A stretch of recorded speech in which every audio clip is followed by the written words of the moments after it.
최근 우리 교회는 바른 예배를 주제로 말씀을 받았습니다.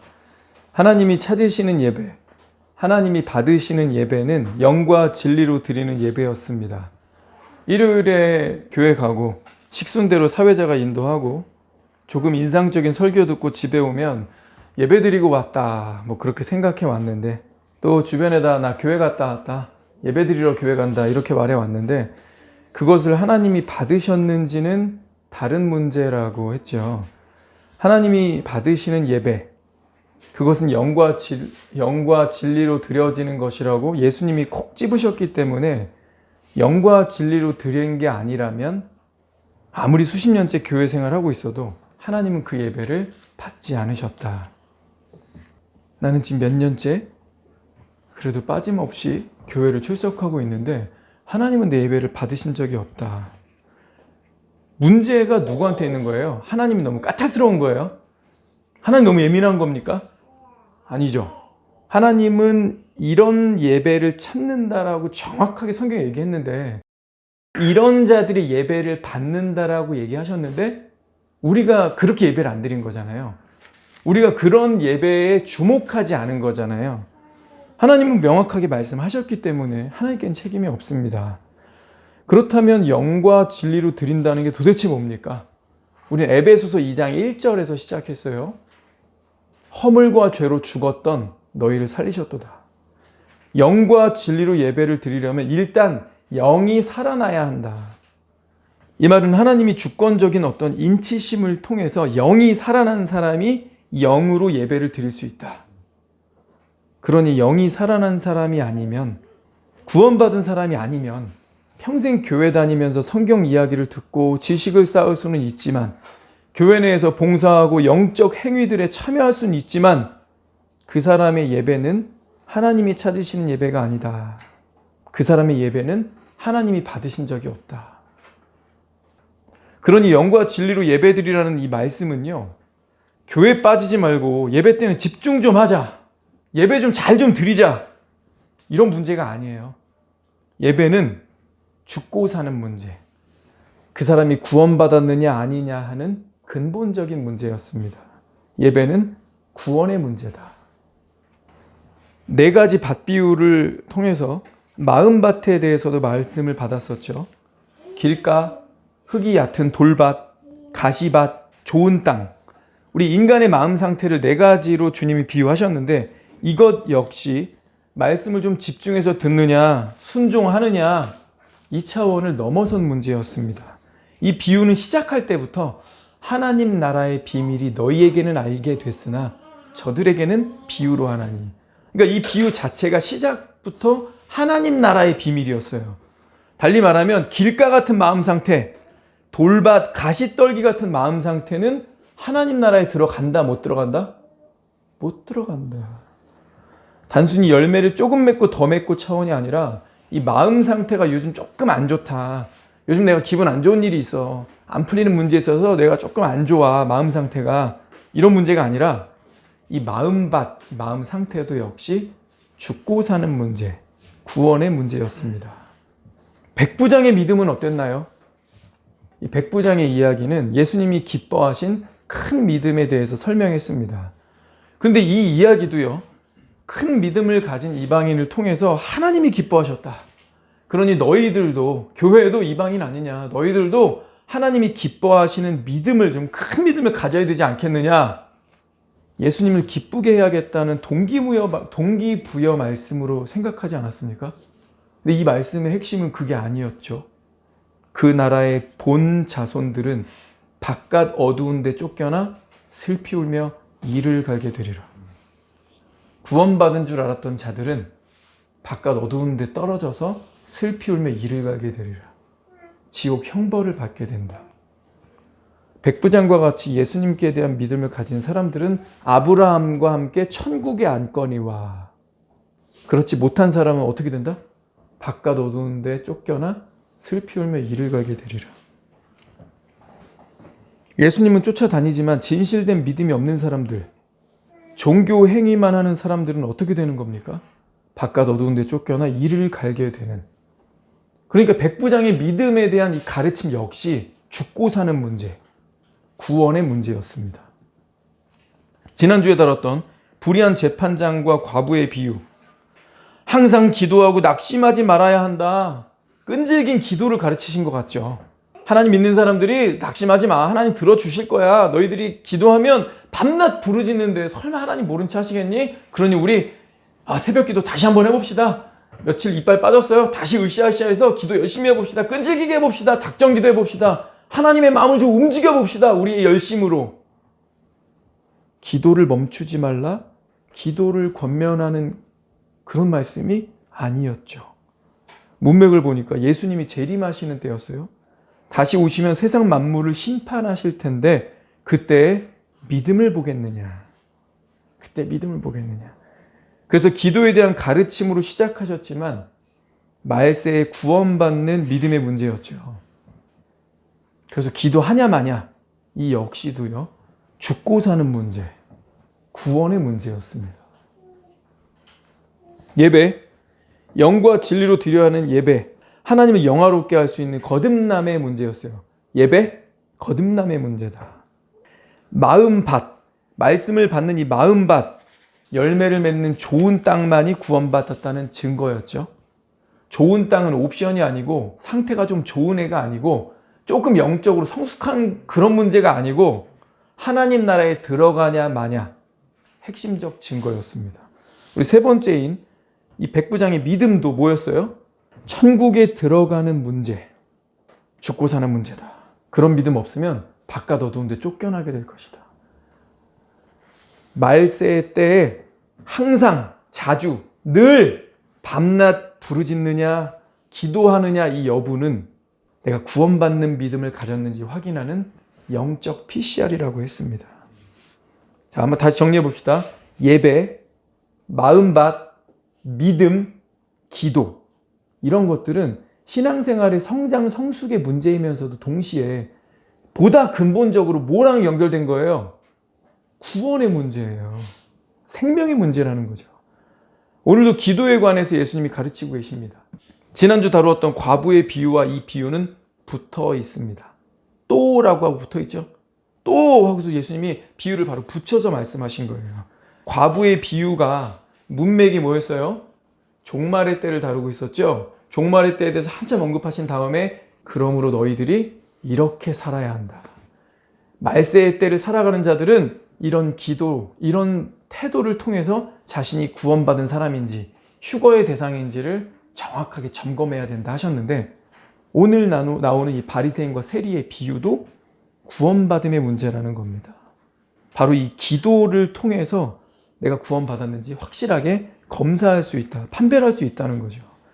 바리새인과 세리의 기도에 대해서 주님이 태도를 지적하세요. 그런데 이 가르침의 끝도 결국 하나님 나라입니다. 구원받음의 문제입니다. 영생이냐 영벌이냐, 휴거 되느냐 떨어지느냐, 죽고 사는 문제라고요. 14절 먼저 볼까요? 저 사람이 아니고 이 사람이 의롭다 하심을 받고 내려갔느니라. 저 사람이 아니고 이 사람이 의롭다 하심을 받고 내려갔느니라. 여기 받고라고 했죠. 의롭다 하심을 받고, 완료형이에요. 이거 우리 신학적 용어로 뭐라 그랬죠? 칭의라 그랬죠. 이 사람 세리가 지금 무죄라고 법정적 선언을 받은 겁니다. 이 사람 구원이 완료되었어요. 영벌에서 영생으로, 심판에서 구원으로, 버려둠에서 데려감 당하는 자로 바뀐 거죠. 그죠? 예수님이 누가 하나님 나라에 들어가는지 확실하게 단언하십니다. 16절, 하나님의 나라가 이런 자의 것이니라. 하나님의 나라가 이런 자의 것이니라. 이미 끝난 거예요. 확실해졌어요. 누가, 어떤 사람이 천국에 갈 수 있는지. 그런데 여기에 17절 덧붙이면서 완전 빼박으로 못을 박으세요. 17절 같이 읽을까요? 시작.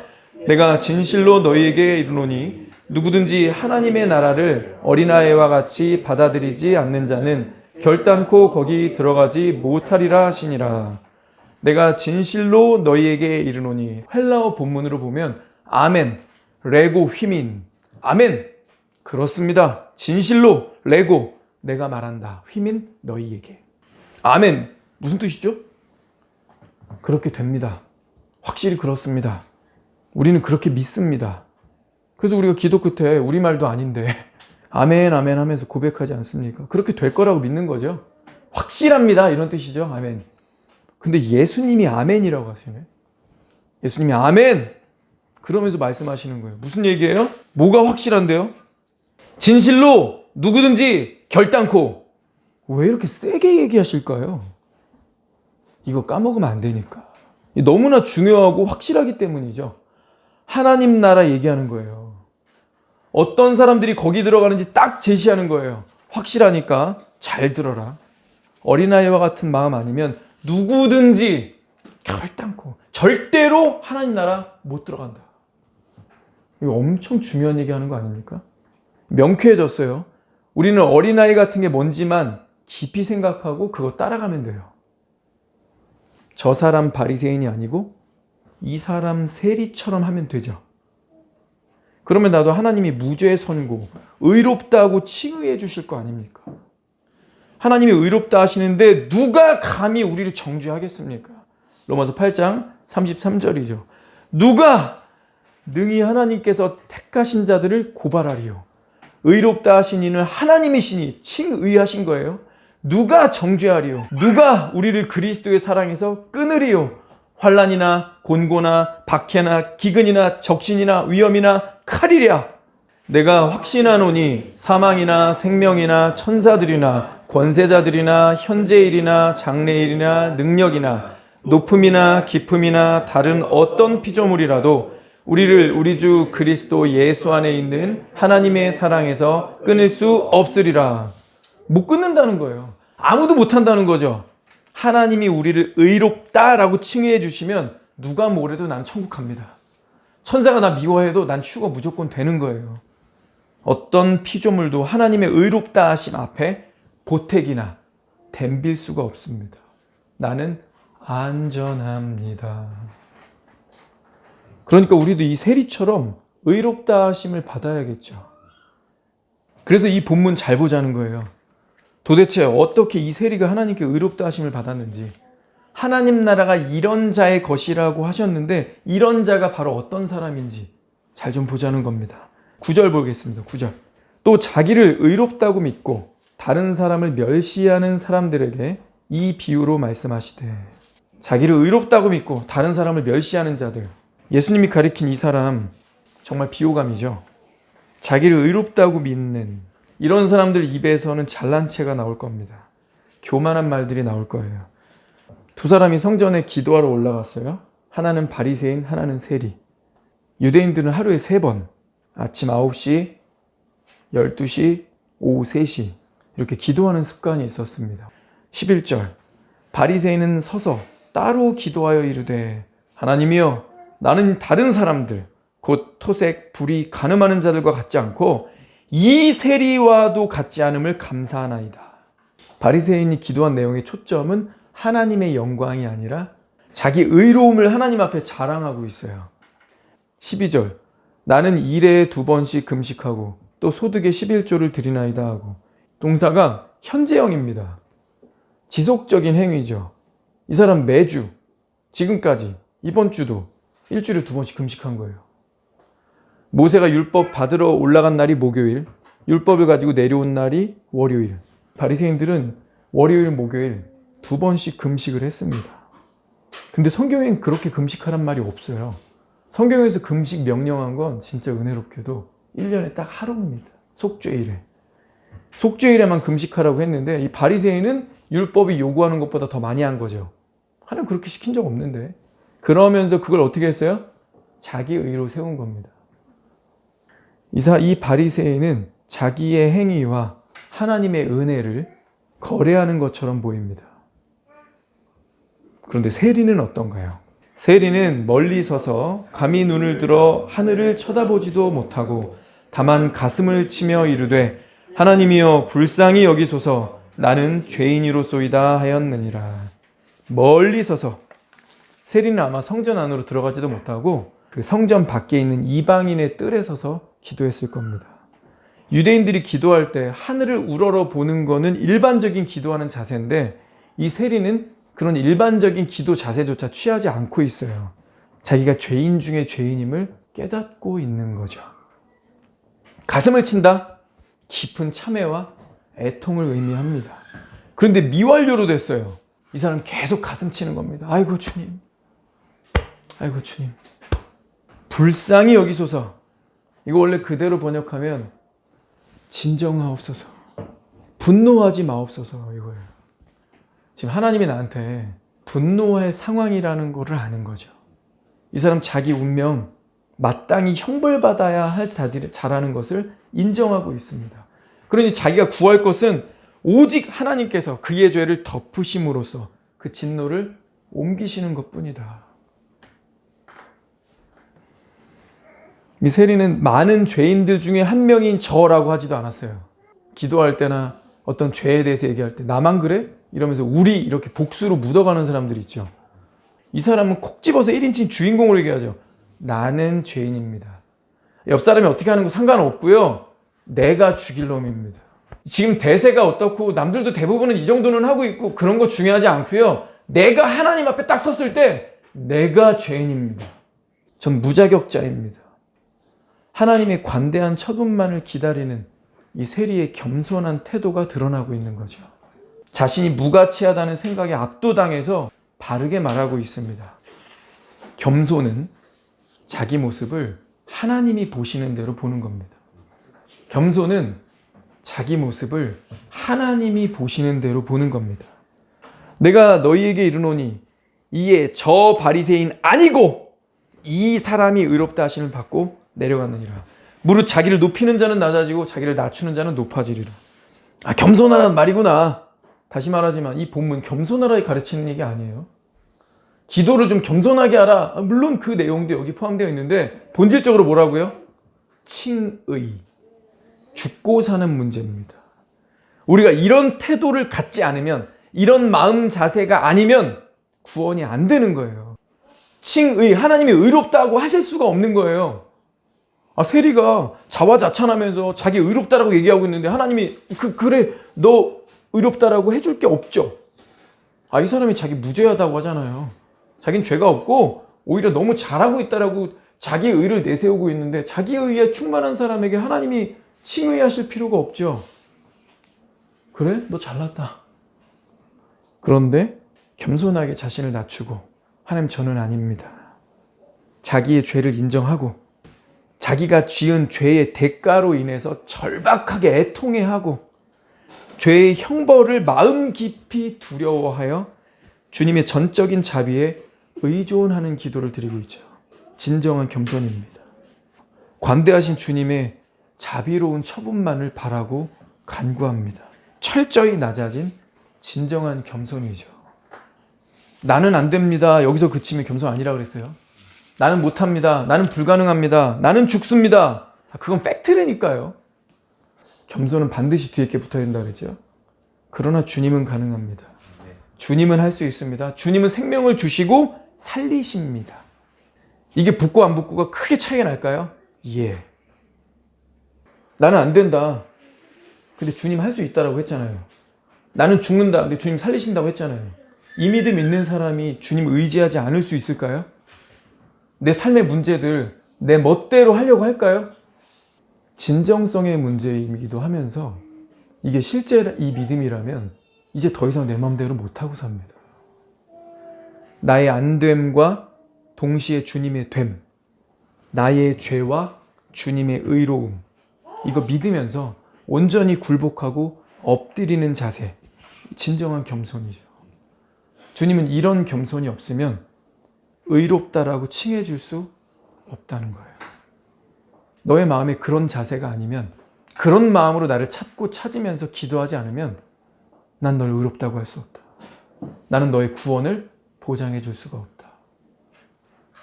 저와 여러분 이런 마음입니까?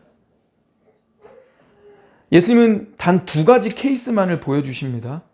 양과 염소, 슬기로운 처녀와 미련한 처녀, 착하고 충성된 종 아니면 악하고 게으른 종.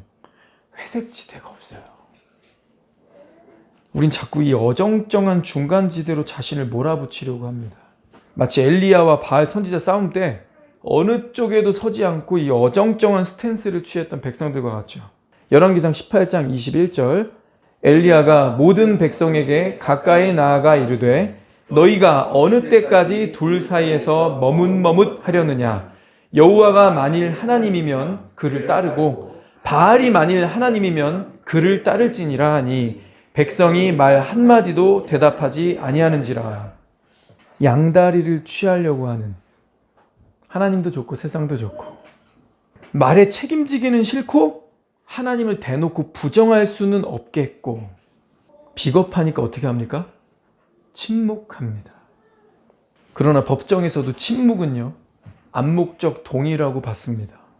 하나님은 이들의 비열한 침묵을 바알의 편에 선 것으로 간주하십니다. 빛 아니면 어둠, 의로움 아니면 더러움, 선인 아니면 악인이에요. 오늘 비유로 나온 이 케이스도 바리새인 아니면 세리 편에 우리는 둘 중에 하나 속해 있는 거죠. 말씀 잘 보고 생각합시다. 아무리 생각해도 내가 이 바리새인은 아닌 것 같아요? 그럼 세리네. 난 내 자신을 의롭다고 믿고 막 그러지 않는데, 내가 다른 사람 막 멸시, 나 그러잖아, 그 정도는 아닌데, 그러면 세리네요. 그럼 구원에 대해서 의심할 필요가 없어졌네요. 의롭다 하심 받았겠네요. 어느 쪽이에요, 우리? 바리새인이에요, 세리예요? 바리새인처럼 교만하고 남을 경멸하지는 않는데, 내가 의롭다라고 스스로 그렇게 말하지도 않는데, 내가 죄인인 거 아는데, 내가 그 정도는 인정하는데, 그렇다고 세리처럼 기도했습니까? 세리처럼 기도했냐고요. 주님은 자기 죄를 인정하고 자기 죄의 대가로 인해서 절박하게 애통해하고 죄의 형벌을 마음 깊이 두려워해서 죄에 대해서 떨림이 있겠죠. 죄가 무섭겠죠. 주님의 전적인 자비에 의존하고 있습니까? 내가 겸손한 사람입니까? 겸손한 사람에게서 겸손한 기도가 나오겠죠. 하나님 의존적인 사람에게서 하나님 의존적인 기도가 나오겠죠. 제 보면 정말 하나님 의존적인 사람인 것 같아요. 꼭 기도하고 생각하고 기도하고 결정하고, 뭔 얘기하면, 힘들다는 얘기하면 내 손 꼭 잡고 기도할게. 제 정말 하나님 의존적인 사람이야. 우리 그런 평가 받나요? 제 교회는 다니는 것 같은데 기도? 글쎄, 제가 기도하는 사람인가? 어때요? 우리 세리입니까? 바리새인입니까? 바리새인은 확실히 아니에요. 절대 아니에요. 내가 저 정도는 아니에요. 그렇다고 세리도 아니면 다 뭐라고요? 바리새인이라고요. 열매 맺는 좋은 땅 아니면 다 찍혀 물에 던지우리라. 어느 쪽입니까? 출애굽은 가나안에 들어간 사람은 한 2명. 200만 중에 2, 100만 분의 1, 100분의 1, 1000분의 1도 아니고 100만 분의 1. 출애굽은 했는데 가나안에 들어가지 못한 사람이 절대적 다수. 바리새인은 아닐지라도 세리가 아닌 이상은 이 큰 범주에 있는 사람들 다 뭐예요? 도찐, 개찐. 교회 다니는데 휴거 불가. 이 말씀 너무 진지하게 들리지 않습니까? 그냥 겸손하게 기도해야 되는 거구나, 바리새인처럼 교만하면 안 되겠구나, 그런 얘기 아니라고요. 칭의의 문제라고요. 우리 두 번째 실제 있었던 사건도 살펴봅시다. 예수님이 가르침을 마치실 때 애기 엄마들이 예수님께 막 몰려옵니다. 15절. 사람들이 예수께서 만져주심을 바라고 자기 아이를 데리고 오매 제자들이 보고 꾸짖거늘. 여기서 어린 아기를 데리고 왔다. 이 브레페. 이 브레페는 갓난아기, 젖먹이를 뜻합니다. 부모에게 절대적으로 의존할 수밖에 없는 존재들이죠. 우리 어린 아기들 단 하루만 이 추운 날씨에 밖에다 그냥 내놓읍시다. 밥은 누가 먹여요? 하루 종일 쫄쫄 굶어서 엄마 없어서 엉엉 울다가 동사하겠죠. 상상할 수도 없는 일이고 있을 수도 없고 있어서도 안 되는 일입니다. 그래서 우리가 아기를 보고 있으면 이거 하나는 확실해지는 것 같아요. 얘는 절대 의존적 존재구나. 스스로 옷도 못 벗는구나. 진짜 의존적 존재죠. 다른 말로 하면 너무 무능한 존재죠. 그저 부모의 돌봄과 부모의 사랑과 부모의 어떤 챙겨줌 하나부터 10까지 전부, 그래서 이 아이한테는 부모가 전지전능한 존재예요. 부모님께 가면 다 되죠. 먹는 거, 입는 거, 자는 거, 아픈 거 다 100%, 1000%. 그래서 부모와 이 어린 젖먹이 아기는 전능한 자와 절대 의존적 존재입니다. 근데 예수님이 이 아기들을 콕 집으시면서 16절 어린아이들을 불러 가까이 하시고 이르시되 어린아이들이 내게 오는 것을 용납하고 금하지 말라. 하나님 나라가 바로 이런 자의 것이니라. 무슨 말이에요? 하나님 절대 의존적인 존재들만 천국 간다. 가슴에 손을 얹고 한번 자기 자신을 돌아봅시다. 내가 하나님 절대 의존적인 존재로 살고 있습니까? 내가 그런 사람인 것 같아요? 진실로 아멘! 누구든지 결단코 절대로 거기 못 들어간다. 어딘데? 거기가 어딘데? 하나님 나라. 절대로 그 사람 휴가 못 된다. 이런 경우가 아니라면, 이런 사람이 아니라면 어떤 사람인데요? 하나님 절대 의존적 존재. 나이 먹으면서 결혼도 하고 애들 키우면서 애들한테 내가 절대자가 돼 있는 기분을 막 느끼면서 돈도 어느 정도 벌어봐서 100만 원, 1000만 원이 아니라 막 억대 단위로 집도 계약하고 막 이래보면서 점점 우리가 만지고 다루는 범주가 커지면서 나도 모르게 순수함도 잃어가고 하나님을 의지하는 마음도 잃어가고 어지간하면 내가 좀 더 신경 써서 내가 좀 더 관심을 가지고 내가 좀 더 발품 팔고 뛰어서 결제하고 사고 팔고 먹고 마시고 어느 순간 하나님 없어도 별 상관없이 느껴집니다. 하나님 없이 일주일 사는 거 크게 문제 되던가요? 하나님 임재 의식 안 하고 말씀 한 자도 안 읽고 기도 하나도 안 해도 이번 일주일 동안 먹는데 지장 없을 것 같아요. 그런데 일주일 동안 스마트폰 없이 살아라. 얘가 더 하나님 아닌가? 오늘 하나님은 한 가지 비유 그리고 실제 있었던 사건 두 가지를 통해서 하나를 말해주고 있습니다. 겸손이죠. 하나님을 절대적으로 의지하는 하나님 의존적 존재로 사는 자들, 그렇게 자신을 낮추고 하나님 앞에 엎드려서 하나님의 긍휼과 자비만 구하는 사람들, 그 사람들은 하나님 나라에 들어간다. 반대로 그렇지 않은 자들은 결단코 누구든지 진실로 못 들어간다. 저와 여러분은 어느 편에 섰습니까? 바리새인입니까? 세리입니까? 영악하고 계산적인 어른입니까? 어린 아이입니까? 기도합시다.